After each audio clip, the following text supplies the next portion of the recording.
नमस्कार दोस्तों, आज की इस वीडियो में मैं आपको बताने वाला हूँ कि यूनिवर्स आपसे क्या कहना चाहता है। क्योंकि जब आप लॉ ऑफ अट्रैक्शन को फॉलो करते हो, स्टार्टिंग में ऐसा बहुत बार लगता है कि यूनिवर्स हमसे कुछ कहना चाह रहा है या यूनिवर्स हमें प्रोटेक्ट करना चाह रहा है। और ऐसे में बहुत सारे साइंस भी होते हैं जो आपको नजर आते हैं, जैसे एंजल नंबर्स का दिखना, बटरफ्लाइज का दिखना और भी बहुत सारी चीजें इस तरह की।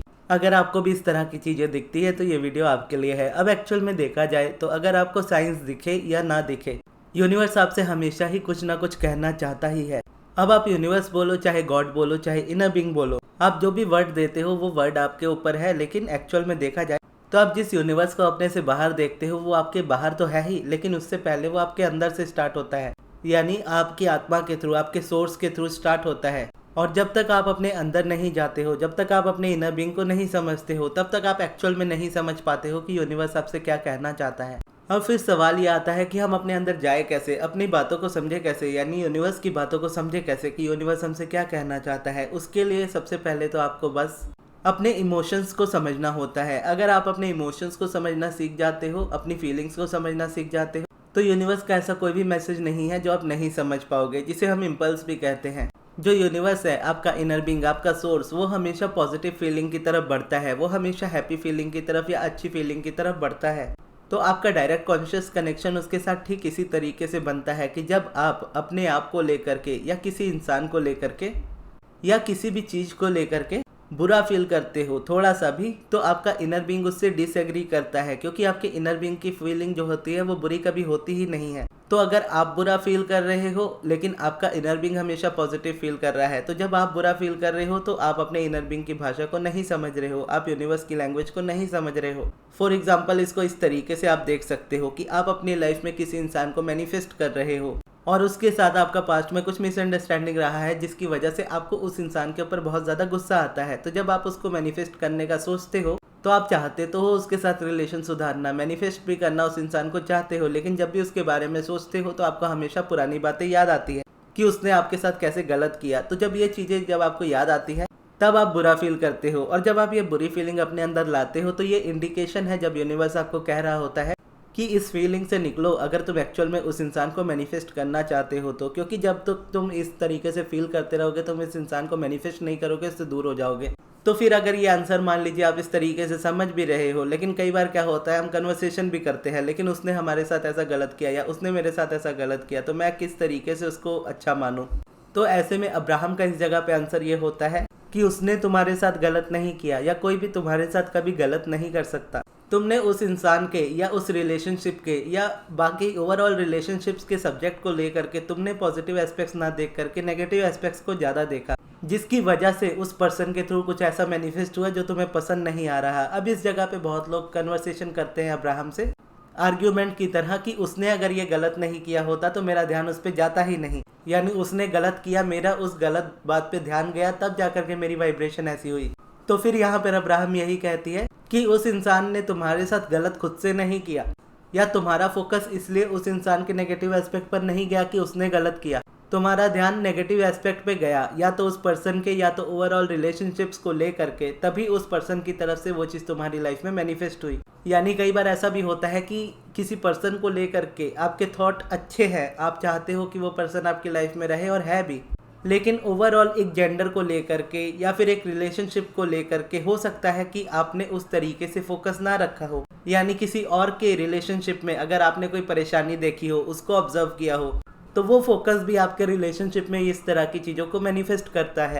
तो एट द एंड कंक्लूजन यही निकलता है कि आप पहले फोकस करते हो, फिर ही आपकी लाइफ में कोई चीज़ मैनिफेस्ट होती है, अच्छी या बुरी। और अगर आप उन्हीं चीज़ों पे बार बार फोकस करते रहते हो जो आप नहीं चाहते हो, तो आप हमेशा बुरा फील करते रहोगे। तो जब भी आपकी रियलिटी में आप कोई चीज़ देख रहे हो और उसको देख करके आप बुरा फील कर रहे हो, तो आप उसी वक्त खुद ही समझ जाइएगा कि आप अनवांटेड चीज़ पे ज़्यादा फोकस्ड हो। क्योंकि कई बार ऐसा होता है कि बहुत लोग बोलते हैं कि नहीं मैं तो पॉजिटिव ही सोचती हूँ, मैं तो उस इंसान को लेकर के पॉजिटिव ही सोचता हूँ, लेकिन स्टिल वो इंसान मेरी लाइफ में मैनिफेस्ट नहीं हो रहा। या मनी को लेकर के या करियर को लेकर के भी मैं बहुत पॉजिटिव हूँ, लेकिन स्टिल मेरी लाइफ में मैनिफेस्ट नहीं हो रहा। तो अगर एक्चुअल में आप पॉजिटिव हो तो आप वहाँ पे कभी नेगेटिव फील करोगे ही नहीं। लेकिन अगर करंट रियलिटी आपको नेगेटिव फील करवा रही है तो इसका मतलब है कि आपका इनर बीइंग तो पॉजिटिव फील कर रहा है, आप नेगेटिव फील कर रहे हो। और इसीलिए इसको रेजिस्टेंस कहते हैं। अलाइनमेंट इस जगह पे उसी को कहेंगे कि आपका इनर बीइंग अच्छा फील कर रहा है, आपको भी अच्छा फील करना है, तब अलाइनमेंट है। अगर आपका इनर बीइंग अच्छा फील कर रहा है, आप बुरा फील कर रहे हो, तो ये मिस अलाइनमेंट है। और इस जगह पर ऐसा भी कई बार होता है कि लास्ट में कंक्लूजन इंसान ये निकाल लेता है कि ठीक है, सामने वाला गलत नहीं है, मैं ही गलत हूँ, मेरी ही गलती है। ये भी ट्रैप है, इसमें भी नहीं फंसना है। ना आप गलत हो, ना सामने वाला गलत है, ना ही आपका फोकस गलत है, आप बस अनवांटेड पे फोकस्ड हो।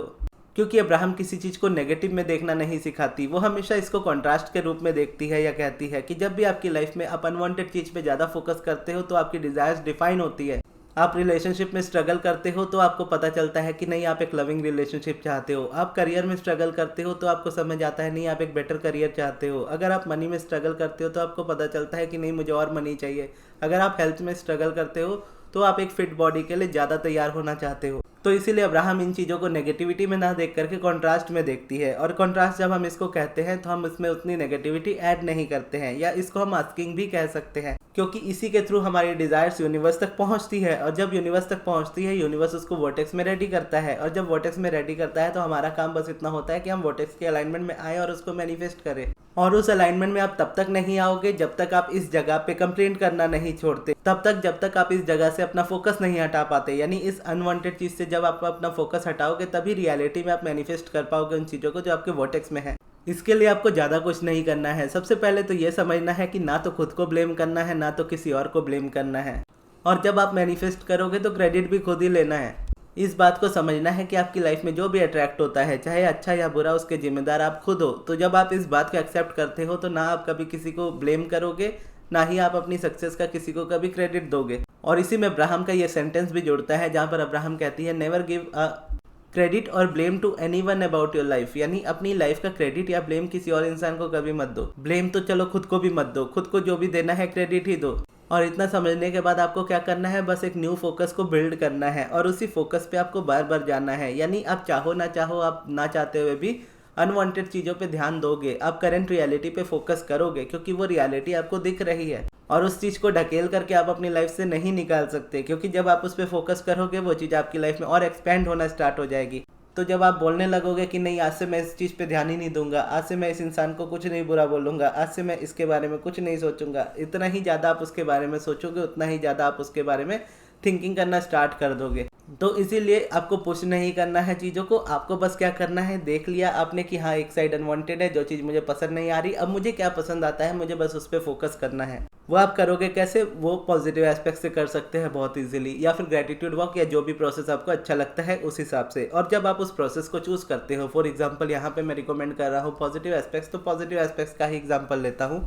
तो भले ही आपकी लाइफ का कोई भी एस्पेक्ट सही नहीं हो, चाहे वो हेल्थ हो, वेल्थ हो, रिलेशन हो, सक्सेस हो, कुछ भी सही नहीं हो, फिर भी चलेगा। लेकिन जब आप पॉजिटिव एस्पेक्ट्स लिखना स्टार्ट करते हो तो आप पूरी दुनिया भर का कोई भी टॉपिक चूज कर सकते हो। ऐसा टॉपिक भी चूज कर सकते हो जिसका आपके डिजायर से कोई लेना देना ना हो, क्योंकि यहाँ पर आपकी फीलिंग का मैटर करता है। यहाँ आपको अपनी फीलिंग को सुधारना है, आपको फीलिंग को अलाइनमेंट में लाना है। क्योंकि इनर बीइंग बेटर फील करता है, अच्छा फील करता है, आप बुरा फील कर रहे हो, क्योंकि आपके पास बुरा फील करने के बहुत सारे रीजंस है, अच्छा फील करने का कोई रीज़न नहीं है। तो इसीलिए हम कुछ ऐसा सब्जेक्ट चूज करेंगे जो आपको अच्छा फील कराने के लिए ईजी लगे। तो अब आप उस तरीके के सब्जेक्ट को चूज करोगे, फिर चाहे वो कोई पेट एनिमल हो आपका, फिर चाहे कोई फेवरेट डेस्टिनेशन हो, फिर चाहे इन्वायरमेंट हो, आपकी फेवरेट मूवी हो, आपके फेवरेट स्पोर्ट्समैन या एक्टर या एक्ट्रेस जो भी हो। जैसे स्टार्टिंग के टाइम पे जब मैंने लिखना स्टार्ट किया था, स्टार्टिंग में मैं मनी के लिए तो हमेशा लिखता ही था, क्योंकि वो इंपॉर्टेंट टॉपिक था मेरी लाइफ में जिसको मुझे इम्प्रूव करना था। उसके अलावा मैं हमेशा शिफ्टिंग करता था, यानी बहुत सारे डिफरेंट टॉपिक्स को चूज करता था जिसका मेरी डिजायर से कोई लेना देना नहीं है, लेकिन स्टिल मैं उसको लिखता था। जैसे अपने फेवरेट सेलिब्रिटीज़ के बारे में लिखता था, मृणाल ठाकुर के बारे में लिखता था, उसके बाद कभी इन्वायरमेंट के बारे में लिखता था, कभी अपनी कंट्री, कभी अपने स्टेट, कभी अपनी सिटी। तो इस तरीके से डिफरेंट टॉपिक्स को मैं चूज करता था। इसलिए नहीं कि मुझे कुछ मैनिफेस्ट करना है इससे, बल्कि इसलिए कि मुझे अलाइनमेंट में आना है। और अलाइनमेंट में आने के लिए मुझे पहले से बेटर फील करना है। और उस वक्त मेरी रियलिटी में ऐसा कुछ भी नहीं था मेरी लाइफ में जिसको लेकर के मैं बेटर फील कर सकूं या अच्छा फील कर सकूं, क्योंकि कुछ भी लाइफ में अच्छा था ही नहीं, सब बुरा ही था। तो इस तरीके के सब्जेक्ट्स में चूज कर लेता था, ये मुझे बेटर फील करने में इजी लगते थे। वही उसी तरीके से जब मैं अब्राहम को पढ़ता था तो कभी अब्राहम के बारे में पॉजिटिव एस्पेक्ट्स लिख रहा हूँ, कभी रेवती दीदी के बारे में पॉजिटिव एस्पेक्ट्स लिख रहा हूँ।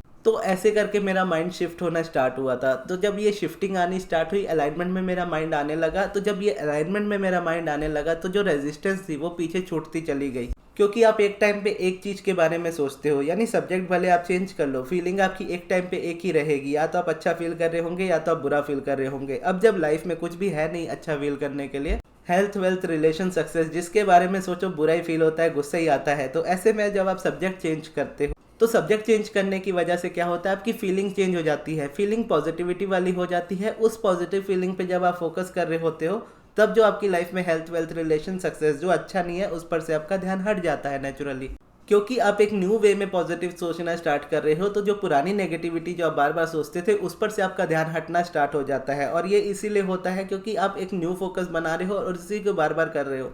और ऐसा करने से ये होता है कि जब आप यहाँ से सोचना छोड़ते हो, अपनी लाइफ की प्रॉब्लम्स को सोचना छोड़ते हो, तो यहाँ पे सॉल्यूशन निकलने स्टार्ट हो जाते हैं, यहाँ पे मैनिफेस्टेशन होनी स्टार्ट हो जाती है। फिर आपका माइंड ऑब्जर्व करता है कि हाँ मैंने इन चीज़ों को किया, इन चीज़ों से मेरी लाइफ में ये चेंजेस आए, मुझे ये चेंजेस अच्छे लग रहे हैं, ये चेंजेस इतने बेहतर हैं। तो ये फोकस की वजह से एक तरीके से आप बोलो स्पीड अप हो जाती है आपकी मैनिफेस्टेशन। फिर उसके बाद आप डायरेक्टली अपने सब्जेक्ट को लेकर के भी पॉजिटिव एस्पेक्ट्स लिखते हो, फिर अपने स्पेसिफिक पर्सन को भी लेकर लिख सकते हो, फिर अपने लाइफ के जिस भी सब्जेक्ट को आप इंप्रूव करना चाहते हो आप लिख सकते हो उसके लिए।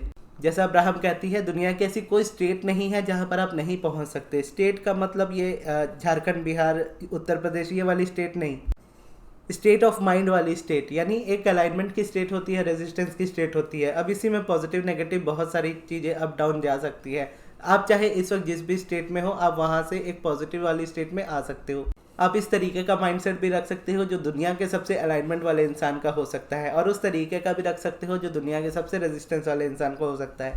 तो जब आप अपने आप को इम्प्रूव करने का स्टार्ट करते हो और उसको लेकर के एकदम अडिग रहते हो कि हाँ मुझे ये चीज़ करनी ही है, और फीलिंग्स को जब आप बेटर करना चाहते हो तो आपको इसको फोर्स नहीं करना पड़ता, यानी ज़बरदस्ती आप किसी सब्जेक्ट को लेकर के पॉजिटिव एस्पेक्ट्स लिखने की कोशिश करोगे, पॉजिटिव सोचने की कोशिश करोगे तो रेजिस्टेंस आना 100% तय है। आपको ज़बरदस्ती किसी चीज़ को लेकर के पॉजिटिव नहीं सोचना है, आपको ऐसा सब्जेक्ट चूज करना है जिसपे पॉजिटिविटी ढूंढना आपके लिए आसान हो, उस पर पॉजिटिव सोचना है।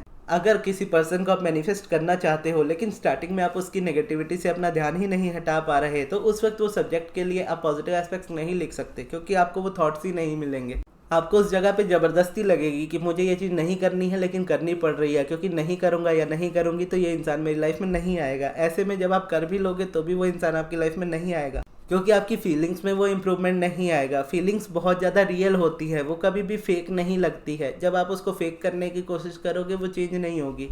तो इसीलिए सब्जेक्ट को चेंज कर लेना, एक न्यू फोकस को बिल्ड कर लेना ज़्यादा इजी होता है। तो जब आप उस पर जाना स्टार्ट करते हो तो आपकी फीलिंग्स में 1% इम्प्रूव आना स्टार्ट हो जाता है। फिर धीरे धीरे उससे जो चेंजेस आने लगते हैं उस पर आपका विश्वास होने लगता है, टीचिंग्स पर आपका विश्वास होने लगता है, अपने ऊपर आपका विश्वास होने लगता है। उस विश्वास की वजह से क्या होता है, आपकी जो नॉलेज होती है वो एक्सपैंड होने लगती है, और फिर आपको पता होता है कि हाँ एक्चुअल में सामने किसी की गलती नहीं है, ना ही मेरी गलती है। अगर मुझे इस इंसान को अपनी लाइफ में लाना है तो मुझे इस रिलेशनशिप में क्या करना चाहिए।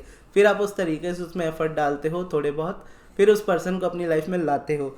फिर आप डिसाइड करते हो कि ये पर्सन अब मुझे चाहिए या नहीं चाहिए। फिर अगर आपको चाहिए होता है तो आपकी लाइफ में आता है, नहीं चाहिए होता है तो आपकी लाइफ से चला जाता है। तो इस तरीके से बेसिकली आप कह सकते हो कि यूनिवर्स आपसे हमेशा ही कुछ ना कुछ कहना चाहता है, बल्कि वो आपसे हमेशा यही कहना चाहता है कि मैं तुम्हारी नेगेटिविटी में तुम्हारा हिस्सा नहीं बनूंगा, तुम्हें मेरी पॉजिटिविटी में जुड़ना होगा। मैं तुम्हारे लिए नेगेटिव नहीं सोचूंगा लेकिन तुम्हें मेरे साथ पॉजिटिव सोचना होगा। मैं तुम्हारे लिए नेगेटिव फील नहीं करूंगा लेकिन तुम्हें मेरे लिए या मेरे साथ तुम्हें बेटर फील करना पड़ेगा, तभी तुम्हारी लाइफ में वो इम्प्रूवमेंट आएगा। और यही चीज़ मैंने वोटेक्स वाली वीडियो में भी बताई थी कि कैसे वोटेक्स में आकर के अपनी मैनिफेस्टेशन को पूरा किया जाता है। अगर आपने नहीं देखी है वो वीडियो तो अभी आपके स्क्रीन पे आ रही है, यहाँ से जाकर के आप इस वीडियो को देख सकते हो। और ये वीडियो आपको कैसी लगी कमेंट्स में ज़रूर बताइएगा। इस वीडियो को यहाँ तक देखने के लिए बहुत बहुत धन्यवाद।